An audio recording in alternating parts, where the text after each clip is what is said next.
Hey gang, it's Bryan from FXBilliards. I'll bet that each and every one of you watching this has at some point gotten down on a shot, wanted to do that, but instead you did something that looked like this. Well, everyone at some point is going to miscue, and everyone is going to miscue at an important part of the game. We're going to show you today how to reduce the number of miscues you get and almost get them totally out of your life. It should be such a rare occurrence that you can put your finger on each time it's happened in the last year. So that's how rare it is for me. I'm going to make it that rare for you with some very simple, fundamental, and equipment issues that you can fix right away and reduce the number of miscues you have. So let's get started. Usually when we have a top 5 list, we give you the item that is most important last. But we're going to give it to you first. And those of you with a short attention span who don't care about really improving your game, just getting to the next video, you can click out. How's that for a video? We're going to give you all the major information up front so that you can go and bang balls and watch girls on TikTok shake their butts. So what is the number one reason people miscue? Is it chalk? Hell no, it is not your chalk. Chalk would be a good excuse, and it's a very good excuse for bad players. Oh, I forgot to chalk up, or I need to chalk up, or that chalk sucks. Well, guess what? The decent player can shoot excellent shots, draw shots, follow shots, shots with English, with absolutely zero chalk on their tip and not miscue. The reason you're miscuing, particularly when you see the ball pop off the table, is because you are hitting under the ball. You are scooping the ball. The only way you're going to get that ball to pop off the table is to hit under the ball. No, Bryan, I'm not hitting under the ball. Yes, you are. You don't know where you're hitting it. I've had a number of people tell me, I'm hitting the ball at the bottom, I'm hitting it in the middle, I'm hitting it at the top. And then when we slow it down, we find out that they're not just a tip away from where they think they're hitting it, they're multiple tips away from where they're hitting it. The tip of that cue in most shots is moving about 4 miles an hour. Your eyes can't capture your actual contact point unless you have a very good stroke. And most intermediate players don't have a very good stroke to the point that it is repeatable during their warm-up strokes. So, how do you keep from miscuing? Number one, hit the ball in the right place. If you're shooting under it, you're going to miscue. If you're hitting it low, chances are you're not going to miscue. Now, I like to break things down into major and minor miscues. A minor miscue is something that happens so subtly that you don't see it. The ball's not popping off the table. You don't realize it's happening. But you're addressing the cue ball, maybe with excessive left or right hand English, maybe some draw or follow, and the tip of your cue is sliding off of that cue.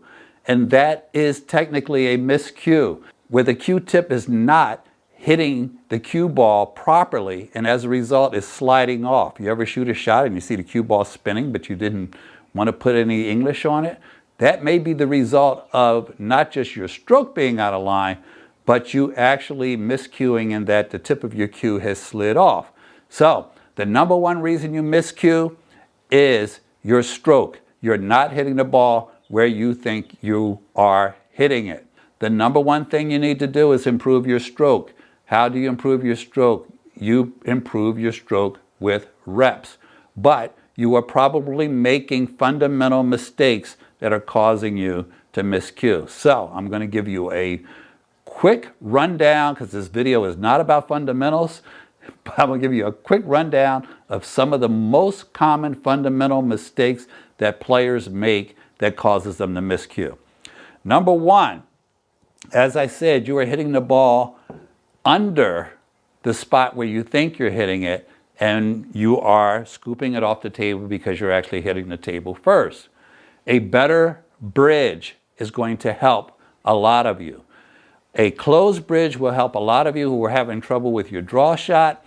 The best draw shot shooters in the world are using closed bridges, And some of you think a closed bridge is some kind of a crutch. That's like saying having power steering in a car is a crutch. Why would you not use all the tools you have available to you? So don't fall for that ridiculous bullshit, because some of the best players in the world are playing not exclusively with a closed bridge, but very often with one. So if you learn to make a good closed bridge, you are going to have more success in your shots and less miscues, because there will be less room for the cue to move around, particularly in your break shot. Number two, if you shorten your bridge, what does this mean? It means that you see us with these long bridges. They look like they're about 12 to 14 inches long. You know why they look that long? Because they are. But you learn those bridges, you develop them, and you earn those bridges with a good stroke over time. Shorten your bridge. You want to move your bridge hand closer to the cue ball. What will this do for you? You are more likely to hit that ball where you think you are hitting it. You are more likely to hit that ball where you want to hit it with a shorter bridge. The next thing that I see with a lot of players who have the stroke and have the technique to shoot a draw shot, if I give them this shot and I say draw back to this rail, they can get down on the shot with no problem and draw the cue ball back. But what happens when they want to shoot that long draw shot? Hey, Bryan, I saw you in the video. You shot a 7-foot draw shot. I want to be able to shoot that shot. What happens when they get down on this shot? Well, this is a different shot than the previous shot. This shot is, for some players, not weeks away, but literally years away, maybe decades away. There is no way in the world you know a player who has held a cue in their hand for less than a year, who does not get to practice more than 2, 3, 4 hours a day, that are going to make those long draw shots. Yeah, there might be some outliers there, but for the most part, that shot is many years away from the first shot. So what happens, though, when people try to execute the shot? They do what I call something special is about to happen, which means very often they will flinch. Flinching probably causes more misses and more miscues than anything else. And by the way, even people who have the shot, like I just showed you, flinch and have minor movements as well. One of the things that I do as part of my process in shooting these shots is my head moves up. My head comes up during the shot. Well, it doesn't bother my shot. The ball is gone when my head comes up, so it doesn't really matter what I've done here. And here, the ball is gone. It's just part of my natural motion, just like for a lot of people, it's part of their natural motion to drop their elbow. And by the way, while we're on that subject, elbow drop is not poison to your pool stroke. It depends on when your elbow is coming down, the grip you have on the ball. Is it part of your natural stroke? Look at Shane. Look at Jasmine. They've got substantial elbow drop, and they're two of the best players to ever walk the earth. So don't buy into that. Oh, your elbow's dropping, you suck. No.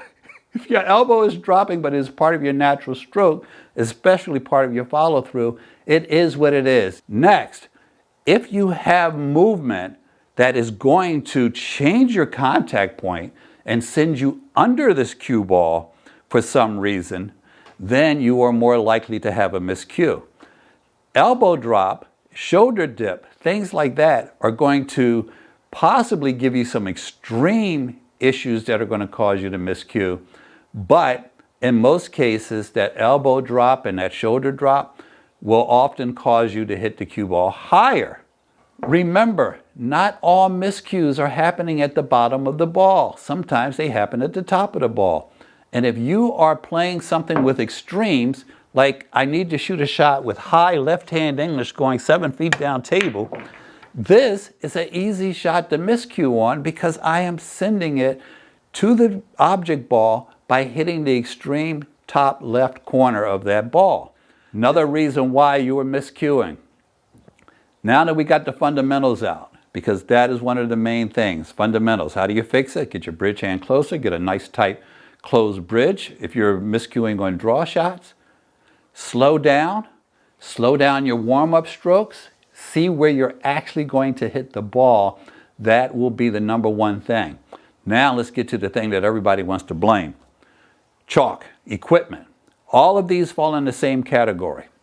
Yeah, chalk is free. That's every time I have miscued, some scrub on the side says, come on, Bryan, chalk is free. I did not miscue because of chalk. Okay, I told you guys I use the best chalks in the world, but I still miscue occasionally. Each and every time I have miscued in the last year, which may have been, I don't know, 4 or 5, it has not been the chalk. It has been me. Okay, I miscue. I don't have chalk miscues. But some of you are miscuing because the shape of your tip is not proper. If you don't have a curvature that is equal to a dime or a nickel, your tip is not shaped well. If your tip is flat, then you have a bad tip. You need to shape it. I have products that I've talked about before that I prefer to use for these things. There'll be a link in the description of this video. There's a lot of links in there that you guys can use to not miscue as often. Guess what? There's products that will keep you from miscuing.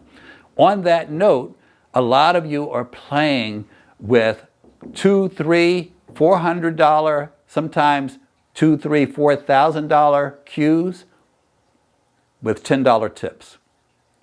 Oh, Efren uses an Elkmaster and it's only $5. You're not Efren. Okay? You're not Efren.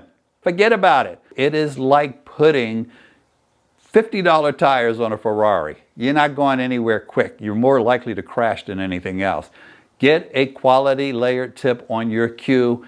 Take care of it well. Make sure it is scuffed and taken care of, and it is not old. You should technically, and I'm just as guilty of this as everybody else, you should technically replace your tips every 6 months whether you played with them or not, because they dry out and that soft tip that you want is so bad. Bryan, what are you playing with? Kamui Soft. Okay, I go out and I buy a Kamui Soft because that's what Bryan Mitchell's playing with, and 8 months, 9 months, 10 months later, it's no longer a Kamui Soft. Okay, you haven't treated, you haven't done anything to take care of it. It is now a Kamui Hard. All right, you need to replace your tips on a regular basis. They do dry out. They're just pieces of leather layered on top of each other. So let's sum everything up. If you are miscuing, you like that? What you need to look at are 2 things. Number 1, your stroke, your fundamentals. Make sure you're not dipping your shoulder. Make sure you're not doing the something special is about to happen shot where you are flinching, you're trying too hard, and it is driving your fundamentals out the door. Find yourself an IQ ball. Once again, a link in the description. It will show you where you are actually hitting it. Get the tip tools that are recommended in the description of the video. They will help you keep your tip in good shape. When you get the fundamental part down and you get the equipment part down, you have already reduced your miscues probably by 90%. No joke. Remember, the fundamentals are the number 1 thing. Don't forget to like, share, and subscribe. Don't miss out on any videos. Have a great day. Talk to you soon.